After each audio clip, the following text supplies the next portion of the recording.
Warsaw, Poland, a city that has once again become the stage for Europe's security debate. The annual Warsaw Security Forum has gathered senior military leaders, diplomats and defense experts at a time when the war in Ukraine shows no sign of ending. Hopes for peace, so often raised in recent months, were dealt a sobering blow when Germany's Defense Minister Boris Pistorius dismissed them as, in his words, wishful thinking. The forum's vast conference hall was filled with the hum of conversation as delegates waited for Pistorius to speak. The German minister stepped to the podium and, in a tone both deliberate and candid, addressed the growing chorus of voices calling for a negotiated end to the war. In recent months, he said, there has been much talk about peace agreements. This is something we all wish for, of course, but for now, this remains wishful thinking because the reality, unfortunately, is very different. Diplomatic efforts have failed to bring breakthroughs. Those words set the tone for the session and rippled quickly across European capitals. They were not delivered lightly. For weeks, foreign policy circles in Berlin and Brussels have debated whether the time was right to explore talks with Moscow. Pistorius's blunt assessment suggested that Germany, at least for now, believes the battlefield still defines the path to any future negotiations. To understand the weight of this statement, we must look at the situation on the ground. Over the past several months, Russian forces have intensified missile and drone strikes on Ukrainian cities. Power stations, water facilities, and port infrastructure have been hit repeatedly. Civilian neighborhoods in Odessa, Kharkiv, and the outskirts of Kyiv have endured barrages that left families without electricity and heat. According to Ukrainian officials, dozens have been killed and hundreds injured in the latest wave of assaults, many of them children and elderly residents caught in apartment blocks reduced to rubble. In such an environment, the idea of striking a peace deal appears remote. Ukrainian President Volodymyr Zelensky and his government insist that no talks can begin until Russia withdraws its troops from occupied territories. Moscow, on the other hand, demands recognition of its control over annexed regions and security guarantees that would limit Ukraine's future military alliances. These positions remain fundamentally irreconcilable. Pistorius used his Warsaw address to underline Germany's role as a steadfast supporter of Ukraine's defence. Since the start of the war, Berlin has supplied advanced air defence systems, artillery shells, armoured vehicles, and extensive training programmes for Ukrainian troops. The minister argued that strengthening Ukraine's capacity to resist invasion is not contrary to peace efforts, rather it is essential for them. As he put it, only when Ukraine can defend itself effectively will Moscow feel any incentive to negotiate seriously. This message resonated in Warsaw, a city that knows the cost of conflict and the value of solidarity among allies. Poland's leaders have long warned that Russian ambitions extend beyond Ukraine's borders. For Warsaw, the war next door is not a distant crisis, but a direct threat to European security. By standing beside Pistorius, Polish officials signalled that the alliance between Berlin and Warsaw, sometimes strained in past years, is firm when it comes to supporting Kyiv.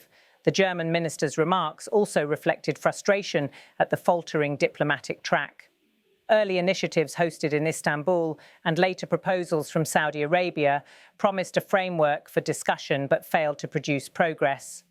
More recently, Chinese envoys promoted a vague plan for a ceasefire and a political settlement.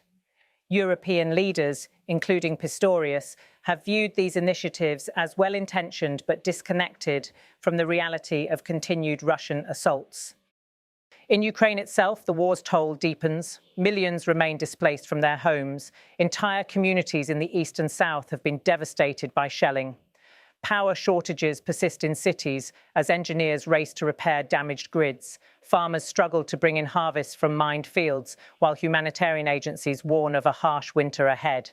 Against this backdrop, the promise of a peace accord without fundamental security guarantees is met with skepticism by Ukrainian citizens and leaders alike. Pistorius's statement, calling hopes for a near-term deal wishful thinking, was welcomed by many in Kyiv as a clear acknowledgement of their predicament. Ukrainian officials said it was important for allies to speak candidly about the challenges of diplomacy while maintaining long-term military and humanitarian support. By contrast, Russian state media quickly condemned the remarks, portraying Germany as intent on prolonging the conflict by supplying Ukraine with weapons. The Warsaw Security Forum provided a platform for other leaders to weigh in. NATO Secretary-General Jens Stoltenberg, addressing the same audience, said that the alliance's unity was more important than ever. He reiterated that any durable peace must be based on the principles of sovereignty and territorial integrity. His comments echoed Pistorius's stance that it is not weakness but strength, military, political and economic, that can open the door to negotiations. For Europe, the stakes are high. Beyond the immediate human tragedy in Ukraine lies the question of how to deter future acts of aggression. Countries on NATO's eastern flank, including the Baltic states, have stepped up their defence spending. Germany itself has embarked on a historic increase in military investment, reversing decades of restrained defence policy. Pistorius framed this not as militarism, but as prudence in a more dangerous world. As the forum continued, delegates discussed preparations for the coming winter.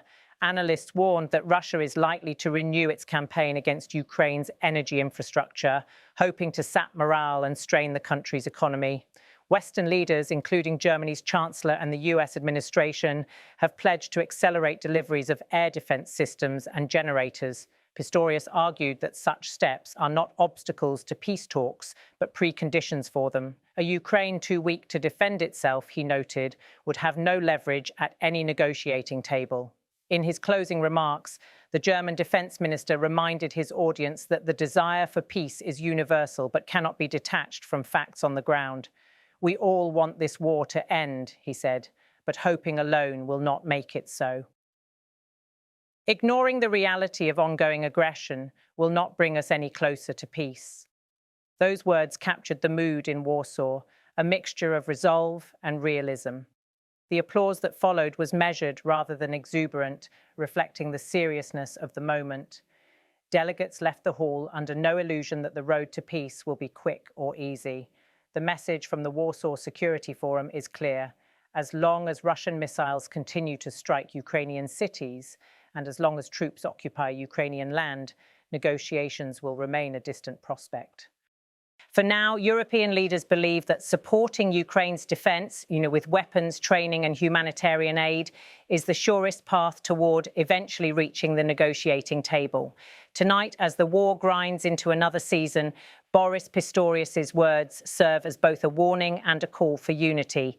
Peace remains the ultimate goal, but for now, in the view of Germany's defense minister and many of his allies, it is not yet within reach. This has been a special report from Warsaw, bringing you the voices and perspectives shaping Europe's response to one of the defining conflicts of our time. In Europe, in recent months, there has been much talk about peace agreements. This is something we all wish for, of course, but for now, this remains wishful thinking, because reality is unfortunately very different.